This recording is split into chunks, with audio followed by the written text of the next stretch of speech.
India's best learning app. Welcome class 10th के science को हम लोग देख रहे थे और साइंस में एसिड बेस सॉल्ट्स के ऊपर में ये हमारा लेक्चर था। बच्चों ध्यान से देखिए, हम लोग सॉल्ट्स के बाद कुछ इंपॉर्टेंट केमिकल कंपाउंड्स को पढ़ रहे थे, जिसमें हमने पहले पढ़ लिया है सोडियम क्लोराइड को, सोडियम हाइड्रोक्साइड को। ये हमारा तीसरा कंपाउंड होगा। आप हेडिंग लगाओ बेकिंग सोडा। सबसे पहले हेडिंग लगाइए। आज हम लोग पढ़ने वाले हैं, जैसा कि हम लोगों ने पिछले क्लास में बात करा था कि आज से हम लोग देखेंगे क्या, बेकिंग सोडा के बारे में। तो हेडिंग लगाओ, this will be the third important compound. Important compound के लिस्ट में ये हमारा तीसरा कंपाउंड है, जिसका नाम क्या है, बेकिंग सोडा। सबसे पहले इसके नीचे लिखिए इसका केमिकल नेम। केमिकल नेम क्या होता है इसका, जल्दी से बताओ कोई आदमी। केमिकल नेम लिखने से पहले केमिकल फार्मूला लिख लो ताकि नाम लिखने में आसानी हो। बेकिंग सोडा का केमिकल फार्मूला होता है NaHCO3। अब आपको थोड़ा बहुत याद आ रहा होगा, Na मीन्स सोडियम, यहाँ कार्बोनेट के ऊपर में हाइड्रोजन लगा हुआ है, मतलब बाई कार्बोनेट, मतलब सोडियम बाई कार्बोनेट। तो क्या लिखोगे आप लोग यहाँ पर, कॉमन नेम में लिखो sodium by carbonate. Sorry, common name नहीं, केमिकल नेम। ये क्या हो गया हमारा, केमिकल नेम। और बेकिंग सोडा क्या है, कॉमन नेम। तो आपको ये सारी ही बातें जो है सो सोडियम बाइकार्बोनेट या फिर किसी किसी बुक में सोडियम हाइड्रोजन कार्बोनेट भी लिखा जाता है। बच्चों इसको हम लोग खाने का सोडा भी कहते हैं। क्या कहते हैं इसको, खाने का सोडा, सोडियम बाइकार्बोनेट या फिर सोडियम हाइड्रोजन कार्बोनेट। चलिए फटाफट साफ करो। इसके बाद हमको देखना है इसका फॉर्मेशन। क्या पढ़ना है इसका, फॉर्मेशन, कि आखिर ये बनता कैसा है। तो बच्चों इसको बनाने के लिए हम साल्वे प्रोसेस का यूज़ करते हैं। किस मेथड का, साल्वे मेथड का, या फिर इसी का दूसरा नाम है क्या, soda method, ammonia soda method. क्या हम लोग इसको बोलते हैं, अमोनिया सोडा मेथड। बच्चों इस मेथड में दरअसल हम लोग करते क्या है, हमारे पास पहले से होता है NaCl, उसमें हम लोग डाल देते हैं वाटर और फिर हम उसमें डालते हैं अमोनिया एंड हम डालते हैं उसमें कार्बन डाइऑक्साइड।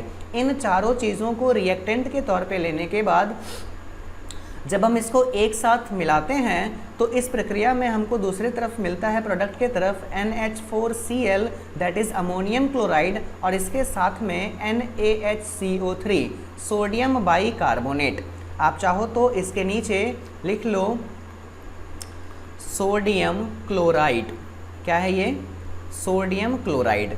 ये क्या है बच्चों, ये है वाटर, और ये क्या है हमारा, अमोनिया, और ये क्या है, कार्बन डाइऑक्साइड।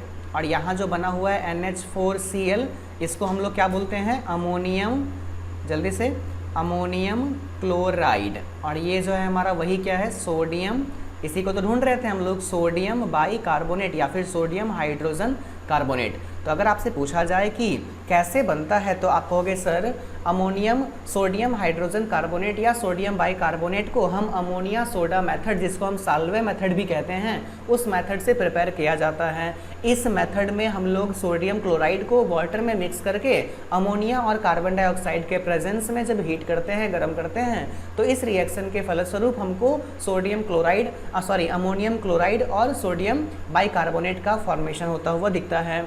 तो ये था हमारा फॉर्मेशन। फॉर्मेशन के बाद आपको देखना है प्रॉपर्टीज़। तो नेक्स्ट हेडिंग लगाइए, क्या चीज़, प्रॉपर्टीज़। प्रॉपर्टीज़ में सबसे पहला प्रॉपर्टी लिखो, सबसे पहला प्रॉपर्टी लिखो, it is a crystalline solid. It is a crystalline solid. बच्चों सॉलिड दो तरह का होता है, एक अमॉर्फस, एक क्रिस्टलाइन। तो ये किस तरह का सॉलिड होगा, क्रिस्टलाइन सॉलिड होगा। दूसरी बात इसके बारे में लिखिए, ये जो होता है वो सॉल्यूबल होता है, किस में, वाटर में, सॉल्यूबल इन वाटर। क्या होता है ये, सॉल्यूबल इन वाटर। ये बात आपको याद रखना है, और इसी के लिए एंटा एसिड में हम इसका यूज़ करते हैं। बच्चों इसका जो pH होता है वो बेस जैसा होता है, मतलब ग्रेटर दैन 7 होता है, और जो कि इसका pH ग्रेटर दैन 7 होता है तो ये एज अ बेस बिहेव करता है और रेड लिटमस पेपर को ब्लू में कन्वर्ट करने का पावर रखता है। ये सारी बेसिक चीज़ें हैं जो आपको याद रखनी है इसमें। चलो अगली बात जब आपको याद रखनी है कि जब हम इसको गर्म करते हैं, किसको, सोडियम हाइड्रोजन कार्बोनेट को, जब हम इसको गर्म करते हैं तो ये टूट जाता है, इसमें का पानी का मॉलिक्यूल बाहर निकल जाता है और सोडियम कार्बोनेट के साथ साथ वाटर और कार्बन डाइऑक्साइड में ये ब्रेक हो जाता है। तो ये सबसे one of the most important बात इसका आपको याद रखना है कि जब भी सोडियम बाइकार्बोनेट को हम हीट करते हैं, मतलब बेकिंग सोडा को हम हीट करते हैं, तो ये सोडियम कार्बोनेट के साथ साथ वाटर और कार्बन डाइऑक्साइड में इमिट हो जाता है। और देखो इसका नाम क्या है, बेकिंग सोडा। यूज़ कहाँ होता है, किचन के अंदर में। आप देखते हो जितना भी क्रिप्सी, जितने भी तरह के क्रिप्सी सामान को हम बनाते हैं, चाहे वो गोलगप्पा बनाते हो घर में या फिर मैदा में डाल करके हम कुछ भी चीज़ें यूज़ करते हैं तो हम उसमें सोडा मिलाते हैं, बेकिंग सोडा। ऐसा इसलिए होता है क्योंकि समझिए आप है क्या, दरअसल जब खाना में आप सोडा मिलाते हो और खाना को जब आप आग पे चलाते हो तो जो खाना गर्म होता है ना, तो गर्म होने की वजह से यही जो हमारा सोडा है, सोडियम बाइकार्बोनेट, ये ब्रेक हो जाता है। किस किस चीज़ में, सोडियम कार्बोनेट में हमको ज़रूरत नहीं, वाटर में हमको ज़रूरत नहीं। तीसरा चीज़ जो बनता है वही है कार्बन डाइऑक्साइड, और ये बहुत ज़्यादा अमाउंट में इमिट होता है और इसी कारण से हम इसको यूज़ करते हैं। क्यों? क्योंकि ये गैस को प्रोड्यूस करता है। वही गैस आपके खाना को, उसके फूड के पार्टिकल को क्रिप्सी बनाता है, क्योंकि गैस का नेचर होता है बाहर निकलने का, उठने का। तो जब वो गैस बाहर निकलना चाहता है तो अपने साथ फूड के पार्टिकल्स को लेकर के फुला देता है। आप देखते हो केक फुला फुला बनता है, पूड़ी फुला फुला बनता है, तो वहाँ पर हम लोग सोडा यूज़ करते हैं क्योंकि वो कार्बन डाइऑक्साइड इमिट करता है ताकि हमारा खाना जो है वो क्रिप्सी बन जाए। ये बात आपको याद रखना है बहुत ही बढ़िया से, ठीक है ना। आप चाहो तो नोट में इस बात को लिख लो कि यहाँ पर CO2 के इवॉल्व होने के कारण खाना जल्दी पकता है और क्रिप्सी बनता है। लिखिए फटाफट से, यहाँ पर CO2 के इवॉल्व होने के ही कारण, इंग्लिश में लिखो, here due to evolution of CO2 gas our food get crispy. हमारा जो खाना है वो कैसा हो जाता है, क्रिप्सी हो जाता है। एंड कुकिंग फास्ट, और थोड़ा सा तेज़ी से जो है सो क्या हो जाता है, ये पक जाता है। तो आई होप आपको ये बात समझ में आ गया। थोड़ा सा एक और इम्पॉर्टेंट बात लिख लो बच्चों, बेकिंग सोडा और बेकिंग पाउडर, एक दूसरा वर्ड मैं लिख रहा हूँ यहाँ पर, बेकिंग पाउडर, इन दोनों में डिफरेंस होता है। आप इन दोनों को एक ही नहीं समझोगे। जो बेकिंग सोडा है वो क्या है, वो है सोडियम बाइकार्बोनेट NaHCO3, जबकि बेकिंग पाउडर क्या है, मिक्सर है। किसका किसका मिक्सर है, तो बेकिंग सोडा का और साथ में टार्टरिक एसिड का, किसका, टार्टरिक एसिड का। अब देखो बेकिंग सोडा क्या होता है, NaHCO3, बेकिंग सोडा क्या होता है, NaHCO3, और इसमें टार्टरिक एसिड डालोगे उसका फॉर्मूला क्या होता है, KHC4H4O6। अब इन दोनों चीज़ों को आपस में जब मिलाओगे तो ये मिक्सर ही क्या होता है, बेकिंग पाउडर होता है। आपको याद रखना है। चलिए, तो ये था हमारा बेकिंग सोडा, बेकिंग पाउडर। अभी फटाफट से आप इसका यूजेस लिख लो।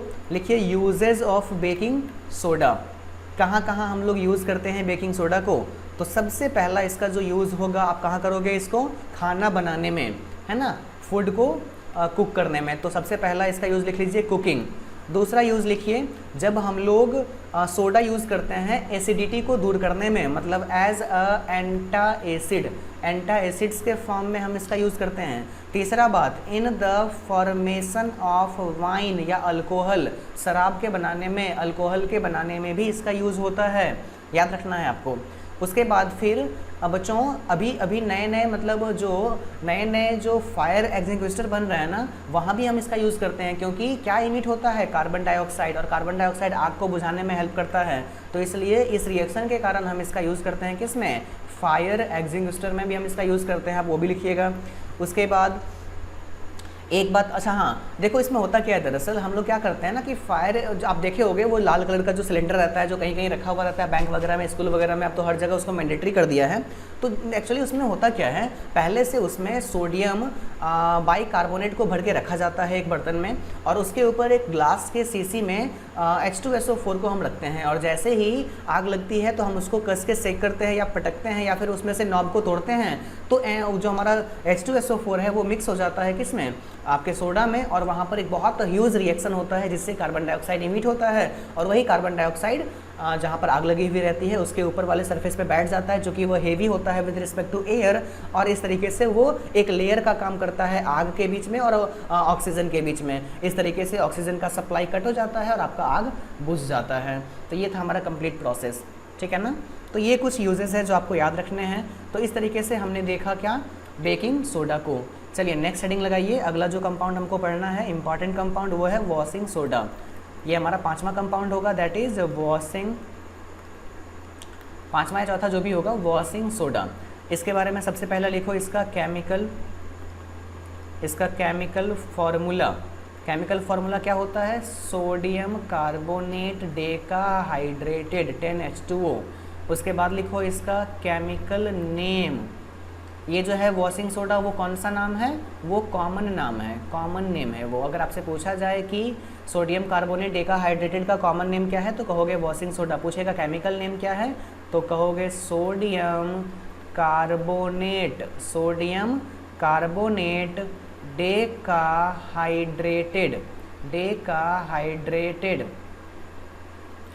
समझ में आ गया बात। डे का मतलब 10 और हाइड्रेटेड मतलब 10 मॉलिक्यूल पानी का इसके अंदर में जमा हुआ है, क्रिस्टल बना हुआ है ना। तो ये बात हमको याद रखना है बच्चों। गांव में देहात में इसको सज्जी भी बोलते हैं। क्या बोलते हैं इसको, सज्जी। चलिए उसके बाद अगली बात जो हमको याद रखनी है वो ये कि यहाँ टोटल वाटर ऑफ क्रिस्टलाइजेशन जो है वो कितना है, 10 है। बच्चों ये क्या नया चीज़ है, आप समझिए। कुछ ऐसे कंपाउंड्स होते हैं जिनको पानी सोख के रखने का आदत होता है, जैसे कि जिप्सम, जैसे कि प्लास्टर ऑफ पेरिस, जैसे कि वॉशिंग सोडा, जैसे कि कॉपर सल्फेट, जब हम लोग पढ़ेंगे ना आगे। तो अब ये सब चीज़ क्या होता है, अपने साथ वाटर के कुछ मॉलिक्यूल्स को क्रिस्टल बना करके रख लेते हैं। तो इन number of water of molecules को हम बोलते हैं क्या, वाटर ऑफ क्रिस्टलाइजेशन। तो अगर आपसे कोई पूछे कि बताइए सोडियम कार्बोनेट के अंदर में कितने वाटर ऐड हुए तो आप कहोगे 10, मतलब उसका वाटर ऑफ क्रिस्टलाइजेशन कितना है, 10। ये हाइड्रेटेड फॉर्म है। अगर हम इसको गर्म कर देंगे तो इसका पानी क्या हो जाएगा, इवेपोरेट हो जाएगा और तब वो अनहाइड्रस फॉर्म में जाएगा। समझ में आ रही है बात, बताएंगे उसको भी आगे। चलिए ये बात आपको याद रखनी है। अब उसके बाद पढ़ो इसका फॉर्मेशन। हेडिंग लगाओ फॉर्मेशन। क्या लगाना है हेडिंग, फॉर्मेशन। चलिए देखो फॉर्मेशन क्या होता है, जल्दी से इसका फॉर्मेशन हम लोग कैसे कहते हैं। तो सबसे पहले आप लिखो इसका भी फॉर्मेशन साल्वे मेथड से ही किया जाता है। और साल्वे मेथड से आपको याद है हमने बेकिंग सोडा बनाया था, तो स्टेप 1 में हम यहाँ भी बेकिंग सोडा बनाएंगे और बेकिंग सोडा को गर्म करके सोडियम कार्बोनेट बनाएंगे और फिर इसमें पानी को ऐड करके डेकाहाइड्रेटेड लगाएंगे। तो स्टेप 1 में क्या है, साल्वे प्रोसेस है। साल्वे प्रोसेस क्या होता था आपको याद है, हमने क्या क्या लिया था उसमें, NaCl हमारे साथ था। NaCl को फिर हमने डाला था अमोनिया में और अमोनिया को फिर डाला था वाटर में और उसके बाद कार्बन डाइऑक्साइड में। तो ये क्या बना था, NH4Cl और साथ में सोडियम बाइकार्बोनेट NaHCO3। अब यहाँ से सोडियम बाइकार्बोनेट को अगेन आप स्टेप 2 में लेकर के आओ और स्टेप 2 में फिर से लिखो सोडियम बाइकार्बोनेट। इसको आप कर लो गरम। जब आप इसको गरम करोगे तो ये टूट जाएगा सोडियम कार्बोनेट में और साथ में वाटर के साथ कार्बन डाइऑक्साइड लिबरेट होगा। इतना बात समझ में आ गया। अब फिर से स्टेप 3 ले आओ और अगेन स्टेप 3 में, अब देखो स्टेप 3 में हमारा जो ये सोडियम कार्बोनेट है यहाँ पे 2 लिख दो, Na2CO3, इसमें 10 मॉलिक्यूल ऑफ वाटर को ऐड करो तो क्या बनेगा, Na2CO3.10H2O। यही है हमारा वॉशिंग सोडा। यही क्या है हमारा बच्चों, ट्रिक याद रखिए। वॉशिंग मतलब धोने का काम और धोने के काम में पानी मिलता है ना, तो इसीलिए आप याद रखोगे कि जहाँ पानी लगा हुआ रहे वो फॉर्मूला किसका होगा, वॉशिंग सोडा का। कभी कभी आपको ऑब्जेक्टिव पूछने के लिए 3 अलग अलग टाइप के कंपाउंड्स गिवन रहेंगे, आपसे पूछा जाएगा ये क्या है। तो जिसमें पानी लगा हुआ है 10H2 वो क्या है, वॉशिंग सोडा है ना। जिसमें पानी नहीं लगा हुआ है जैसे सोडियम बाइकार्बोनेट तो वो बेकिंग सोडा है। तो बेकिंग सोडा और वॉशिंग सोडा के फॉर्मूला में डिफरेंस आपको पता होना चाहिए। यही था हमारा फॉर्मेशन, साल्वे मेथड से किया हमने। फॉर्मेशन के बाद आप अगला हेडिंग लगाइए प्रॉपर्टीज़। क्या पढ़ने वाले हैं हम लोग, प्रॉपर्टीज़। एक एक करके हम पढ़ रहे हैं सारे कंपाउंड्स को। अभी हम लोग चल रहे हैं किस पे, वॉशिंग सोडा पे। देखते हैं वॉशिंग सोडा का प्रॉपर्टीज़ क्या है।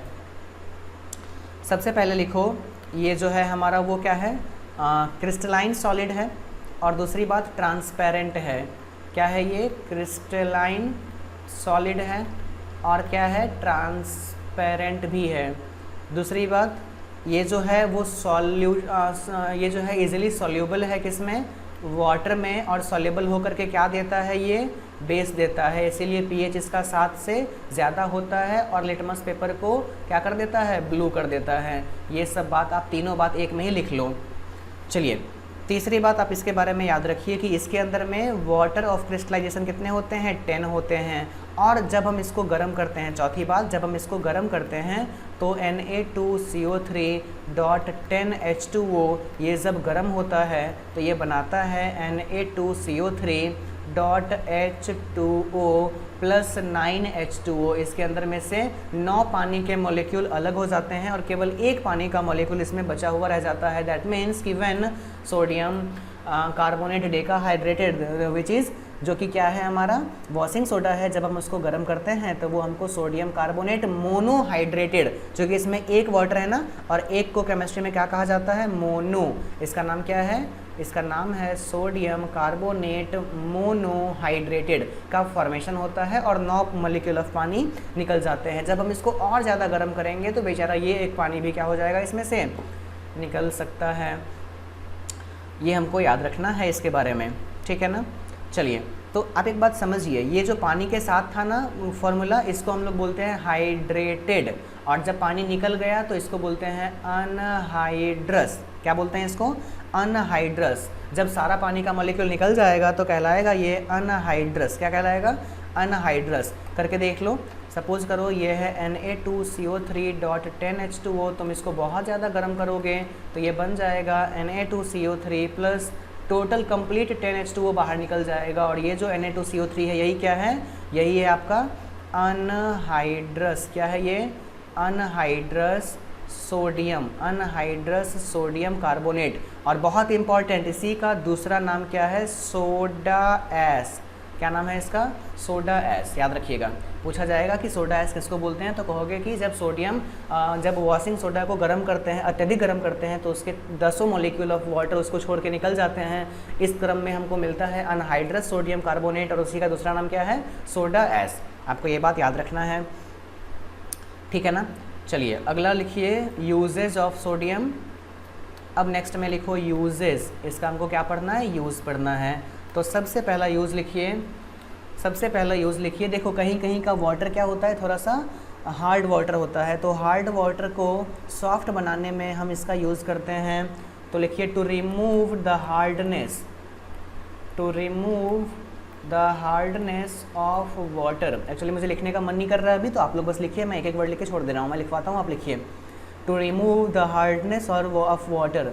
दूसरी बात, इसका जो यूज़ होता है वो फॉर्मेशन में होता है। किस चीज़ के फॉर्मेशन में, तो फॉर्मेशन ऑफ पेपर, कागज़ के फॉर्मेशन में होता है। एंड सोप, सोप वगैरह के फॉर्मेशन में भी इसका यूज़ होता है। तीसरा, एज अ रिड्यूसिंग एजेंट हम लोग इसका यूज़ करते हैं। चौथा, रिफाइनरीज़ में इसका यूज़ होता है। जब हम लोग पेट्रोलियम रिफाइनरीज़ वगैरह पढ़ेंगे ना तो उसमें भी इसका यूज़ होता है, पेट्रोलियम रिफाइनरीज़ में, लिख लीजिए। इस तरीके से बस ये 3-4 यूज़ आप लिख के आ जाओगे, सही हो जाएगा आपका। चलिए ठीक है, तो हमने देख लिया वॉशिंग सोडा क्या होता है और इस तरीके से वो कंपाउंड भी ख़त्म हुआ। अब जो हमारा कंपाउंड है वो लास्ट कंपाउंड है, that is plaster of Paris, POP। इसी में जुड़ा हुआ होगा जिप्सम भी। तो इन दोनों को हम देख लेते हैं फटाफट से। हेडिंग लगाइए, next compound that is POP। क्या बोला जाता है इसको, प्लास्टर ऑफ पेरिस। एक्चुअली ये सबसे पहले पेरिस में इसको जो है सो यूज़ करा गया था और ये प्लास्टर करने में भी काम आता है मेडिकल में, मेडिकल फील्ड में। तो इसीलिए हम इसको बोलते हैं क्या, प्लास्टर ऑफ पेरिस। अगर आपसे पूछा जाए इसका केमिकल फार्मूला, तो केमिकल फार्मूला आप कहोगे CaSO4.12H2O। क्या है ये, CaSO4.12H2O, ठीक है ना। किसी बुक में इसको ऐसे भी लिखते हैं, 2 को वहाँ लेके जाते हैं तो बन जाता है ये 2CaSO4.H2O, है ना। हालांकि सही बिल्कुल ये होता है, ये भी एक तरह से है, लेकिन जो मेन आपको फार्मूला याद रखना है वो ये CaSO4.12H2O। केमिकल फार्मूला के बाद अगर हम बात करें इसके केमिकल नेम की, तो अगला हेडिंग लगाओगे केमिकल नेम, और केमिकल नेम में आप लिखोगे calcium, CIUM, calcium sulphate, calcium sulphate. और आधा का मतलब हेमी हाइड्रेटेड। क्या लिखोगे, हेमी हाइड्रेटेड, मतलब कैल्शियम सल्फेट हेमी हाइड्रेटेड, ठीक है ना। आई होप आपको ये बात समझ में आ गई होगी। चलिए उसके बाद नेक्स्ट लिखिए फॉर्मेशन। आखिर इसको बनाते कैसे हैं, तो एक्चुअली बच्चों इसको बनाने के लिए हम क्या करते हैं, अपने लैब में इसका हम फॉर्मेशन करते हैं जिप्सम से। अब यहाँ पर एक नया वर्ड क्या आ गया, जिप्सम। लिख लो इसको फटाफट से, जिप्सम क्या होता है, ये होता है CaSO4.2H2O। जब इसको हम लैब में गर्म करते हैं और एकदम ध्यान से गर्म करते हैं, इतना ध्यान से गर्म करते हैं कि इसमें से केवल और केवल हमको 3.5 मॉलिक्यूल ऑफ वाटर को निकालना होता है। तो जब इसमें से 3.5 मॉलिक्यूल ऑफ वाटर, देखो सॉरी 3.5 नहीं, आपको चाहिए हाफ ना, है यहाँ पे 2, तो 1.5, आपको 1.5 मॉलिक्यूल ऑफ वाटर इसमें से निकालना होता है। और उस 1.5 मॉलिक्यूल ऑफ वाटर को निकाल लेने के बाद जो चीज़ें यहाँ पर बन करके मिलती है वही क्या कहलाती है आपको, वही हमारा होता है एग्जाम्पल किसका, प्लास्टर ऑफ पेरिस का। तो फॉर्मेशन में आप लिखिए कि फॉर्मेशन में लिखिए जिप्सम को जब हम गर्म करते हैं, ऐसे एक काम करो, इसका केवल फार्मूला ही लिख लो। एक तरफ जिप्सम लिख लो, मैं लिखवा देता हूँ CaSO4.2H2O। हम इसको जब गर्म करते हैं, जब हम इसको गर्म करते हैं तो इसमें से ये बन जाता है CaSO4.5H2O और 1:1/2, that means 3/2 molecule of water क्या हो जाता है, इवोपरेट हो जाता है। और इस प्रक्रिया में ये पहले क्या था, यहाँ पहले ये था जिप्सम, क्या था ये, जिप्सम, और बाद में क्या बना, POP, यही है हमारा POP। इसका यूज़ क्या है वो देखो, एक बात समझिए आप। दरअसल जिप्सम और POP में कुछ डिफरेंसेस हैं। जिप्सम बहुत ज़्यादा हार्ड होता है, कठोर होता है, ठीक है ना, लेकिन POP एज अ पाउडर होता है। लेकिन जब तुम पाउडर वाले POP में थोड़ा सा पानी डाल दोगे, कितना पानी, केवल 1:1/2 मतलब 3/2, 1.5 मॉलिक्यूल ऑफ पानी मिला दोगे, तो यही जिप्सम वापस से कठोर हो जाएगा, सॉलिड हो जाएगा। और कैसा बन जाएगा, सॉरी, यही POP वापस से सॉलिड हो जाएगा। तो इसीलिए बच्चों आपने देखा होगा कि जब किसी बच्चे का हाथ टूटता है तो उसके ऊपर में प्लास्टर लगता है, तो क्या डॉक्टर्स के पास पहले से उसके साइज़ का वो बना हुआ रहता है क्या, वो उसमें हाथ घुसा ऐसा होता है क्या, नहीं, वो उसके हाथ के ऊपर में वो प्लास्टर करता है और धीरे धीरे उसके ऊपर में पानी डालता है। पानी सोखने के बाद वो जो POP होता है वो जिप्सम बन जाता है, कठोर हो जाता है एकदम। आपने देखा है ना, आपके घर में जब कभी सीमेंट का काम हो रहा होगा तो सीमेंट जब हम खरीद के लाते हैं मार्केट से तो बहुत पाउडर जैसा होता है, लेकिन धीरे धीरे अगर मान लो घर बनने के बाद भी कुछ सीमेंट बच गया तो वो सीमेंट 2 महीने, 4 महीने, 5 महीने के बाद कैसा हो जाता है, बहुत ज़्यादा कठोर हो जाता है, बहुत ज़्यादा रिजिड हो जाता है। तो क्यों, क्योंकि उसमें पानी ऐड हो गया। तो आप जिप्सम को समझिए एज अ सीमेंट, और सॉरी आप प्लास्टर ऑफ पेरिस को समझिए एज अ सीमेंट, और जिप्सम को समझिए सॉलिड होने के बाद पत्थर सीमेंट। समझ में आ रहा है बात, तो इस तरीके से। अच्छा, ये बात आपको समझ में आ गया ना। दूसरी बात, इसका रिवर्सिबल भी पॉसिबल है। रिवर्सिबल कहने का मतलब अगर हम वापस से, जैसे हमने जिप्सम को गर्म करके POP बनाया, वैसे हम POP को पानी ऐड करके फिर से जिप्सम बना देंगे। ये बात आपको याद रखना है। चलिए, उसके बाद लिखिए प्रॉपर्टीज़। प्रॉपर्टीज़ में सबसे पहला प्रॉपर्टी लिखो, सबसे पहला प्रॉपर्टी लिखो। हम लोग किसकी बात कर रहे हैं अभी, POP की, POP के बारे में बात कर रहे हैं ना। तो ये एक वाइट कलर का पाउडर होता है, वाइट कलर का पाउडर होता है। आप देखते हो ना घर में जो फॉल्स रूफिंग होता है, सीलिंग वगैरह में जो डिज़ाइन बनता है या फिर जो प्लास्टर वगैरह किया जाता है वहाँ पर इसका यूज़ करता है ना, वाइट पाउडर होता है। दूसरी बात, अगर हम इसमें पानी मिला देंगे, मतलब after adding with water it becomes hard, बहुत ज़्यादा क्या हो जाता है, हार्ड हो जाता है। ये भी लिखो, after adding of water, after mixing of water it becomes hard, ये इसका दूसरा प्रॉपर्टी है। तीसरा बात लिखिए, it can be converted into gypsum, वापस से ये क्या बन जाएगा, जिप्सम बन जाएगा जब हम इसमें और पानी ऐड कर देंगे तो, ठीक है ना। ये था इसका प्रॉपर्टीज़। अब प्रॉपर्टीज़ के बाद आप लिखिए इसका यूजेज, कि POP का यूज़ हम लोग कहाँ कहाँ करते हैं। तो सबसे पहला यूज़ लिखो, इन मेडिसिन। मेडिसिन में हम इसका यूज़ करते हैं कैसे, तो जब किसी का हाथ टूट जाता है, पाँव टूट जाता है, तो वहाँ पर जो शल्य चिकित्सा जो होता है हमारा, हड्डी का जो मतलब जो इलाज होता है, उसमें हम इसको यूज़ करते हैं, याद रखिएगा आप। दूसरी बात, जो हम लोग रूफिंग करते हैं, रूफिंग मतलब फॉल्स रूफिंग होता है ना, POP आपने सुना होगा ना कि किसी के घर में POP हुआ है, दैट मीन्स कि वॉल पुट्टी जो होता है बहुत ही पेंटिंग बहुत बढ़िया से, तो उसमें इसका यूज़ करते हैं फॉल्स रूफिंग में, या फिर दीवालों पर पुट्टी करने में इसका यूज़ किया जाता है, घरों को चिकना करने में यूज़ करते हैं। आगे तीसरी बात जो है so, in the formation of statues, जो मूर्ति वगैरह बनता है, बहुत सारा स्टैचू वगैरह बनता है, उसमें हम लोग इसका यूज़ करते हैं। क्यों, क्योंकि जब ये पाउडर के फॉर्म में होता है तो इसको बनाना आसान रहता है, बाद में ये सूख जाने के बाद सॉलिड बन जाता है। तो ये बात आपको याद रखना है। चौथा, और हम लोग मतलब जब लैब में हम इसका यूज़ करते हैं एज अ, जहाँ पर हमको एयर रेसिस्टेंस कोई बर्तन बनाना है ना, तो वहाँ पीओपी यूज़ किया जाता है। सपोज करो एक बर्तन है और उसको हमको एयर रेसिस्टेंट बनाना है, तो हम उसके चारों साइड में क्या लगा देंगे, पीओपी लगा देंगे। याद हो गया आपको, ये बात समझ में आया? ठीक है ना। तो आई होप आपको इतना सारा बात समझ में आ गया। हाँ, एक बात और आप याद रखोगे, एनसीईआरटी में क्वेश्चन पूछा गया था कि जिप्सम से पीओपी बनता है, सही बात है, लेकिन इस क्रम में क्या खास बात का ध्यान देना होता है। तो आप याद रखोगे कि जिप्सम का फॉर्मूला होता है CaSO4.2H2O और इससे हमको बनाना है पीओपी जिसका फॉर्मूला होता है CaSO4.12H2O।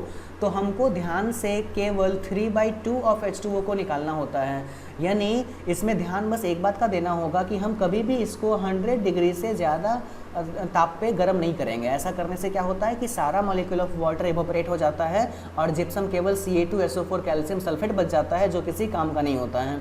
समझ में आ रही है बात? तो बस यहाँ इस बात का एक ध्यान देना हमको रहता है। इसको जब ये किसी काम का नहीं होता है तो इसको हम लोग बोलते हैं क्या, डेड प्लास्टर, या फिर ब्रंट, मतलब जला हुआ प्लास्टर, ये किसी काम का नहीं बचता है। तो बस ये एक बात का याद रखना है कि कभी भी इसको 100 डिग्री से ज़्यादा तापक्रम पे हम इसको गर्म नहीं करते हैं, है ना। बस ये एक बात का ध्यान रखना है और गर्म करते समय ध्यान देते रहते हैं कि सारा पानी उड़ नहीं जाए कहीं।